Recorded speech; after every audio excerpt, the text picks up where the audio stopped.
Agora, Jorginho, pegando o último gancho do Rodrigo, porque eu já vi você falando sobre um entreveiro dele com o Douglas Luiz, e não sei se você teve a oportunidade de ver a carta aberta que o Douglas Luiz publicou recentemente, numa entrevista que ele deu para a ESPN, a história de vida desse moleque é surreal. Da comunidade que ele veio, a dificuldade que ele tinha, a dificuldade que ele tinha, inclusive, para treinar, e ele é extremamente grato ao Vasco, porque o Vasco poderia muito bem, cara, tu não tá conseguindo vir treinar, o problema é teu, vai embora, vai para outro canto. E ele fala que no Vasco foi acolhido, entenderam a dificuldade que ele tinha. E eu recebi aqui o Álvaro Miranda, que, porra, era quem comandava a base brilhantemente. Muito bem. Muito bom trabalho do Álvaro. E me surpreendeu ouvir da boca do Álvaro que nem eles, que trabalhavam na base, imaginavam e viam esse potencial todo do DG. Via-se muito potencial no Evander, via-se muito potencial no Matheus Vital e algum outro jogadores mais badalado, mas o Evander, o Douglas nunca teve essa importância toda, digamos assim, na base, mas foi tu que o convocou, o chamou. O que o Douglas Luiz te chamou a atenção como treinador no profissional, que talvez nem a galera da base tinha todo esse olhar para ele? Então, a gente recebeu 3 jogadores da base, né, em 2016. Evander, Andrei e o Pet, né? O Vidal. Ele não gosta de se chamar de Pet. Só que eu gostava muito de fazer um trabalho, sempre que o Vasco a gente tinha vários jogadores, tinha muitos jogadores. Mas eu gostava muito de fazer sempre um trabalho com a base, né? Jogou o time principal, o time reserva nosso, para a gente dar uma qualidade para eles, a nível de jogo mesmo. A gente queria fazer quase que um jogo, mas alguém que respeitasse os profissionais. E a base é a melhor coisa que tem. Então, ao mesmo tempo, eu estou observando a base. E aí, vendo o trabalho, vendo ali o coletivo, eu chamei o Zinho, chamei o Joelto e falei, cara, dá uma olhada nesse moleque aqui.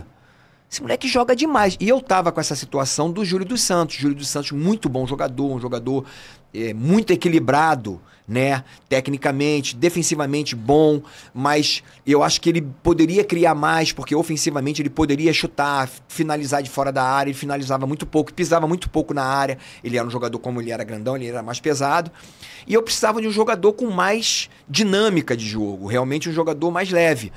E isso que me chamou a atenção. Eu tô vendo no treinamento, um moleque vai em velocidade, conduzindo essa bola, fazendo uma transição ofensiva em velocidade, finalizando de fora da área. Eu falei, pô, cara, esse moleque joga como o Evander, joga como o Vidal, ele tem muita capacidade, vamos trazer esse menino. Aí perguntei na época lá, eu esqueci lá, o treinador da base lá, eu esqueci o nome dele. Puxa, ele era até sobrinho do professor. Marcos Alexandre? Não. Daqui a pouco eu vou lembrar. Tá. A gente vai conversando, eu vou lembrar o nome dele.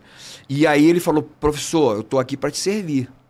A gente tá aqui para servir o profissional. Eu falei, legal, vou pegar, vou te desfalcar. Ele falou, não vai me desfalcar não, vai me ajudar aqui, porque isso é muito bom para mim.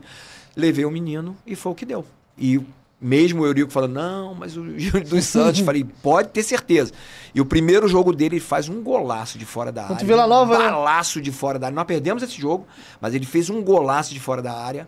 E eu falei, cara, esse moleque realmente vai chegar à seleção.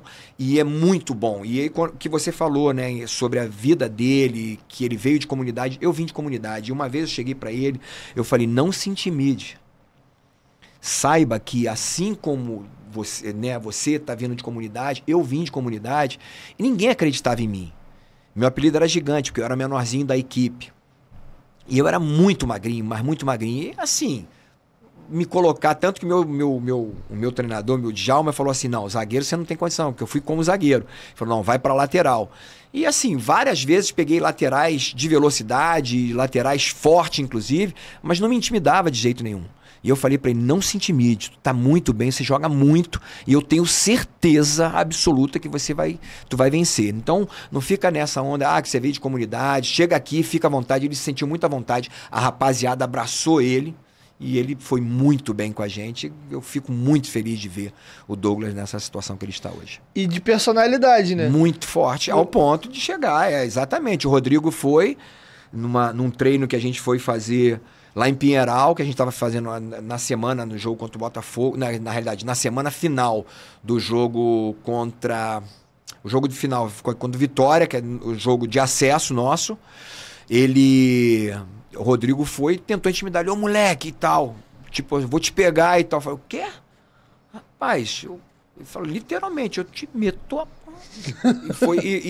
assim, foi encarando ele. E aí a gente separou, é claro, não ia deixar, porque ele também é bem mais velho. Provavelmente, né, o Rodrigo poderia, mas era um moleque que não ia assim. Não botava galho dentro, como a gente fala, não, nas comunidades. Não botava galho dentro, não. Ele ia dentro dele. Entendeu? Então, essa personalidade dele foi fundamental para que ele realmente chegasse aonde ele chegou.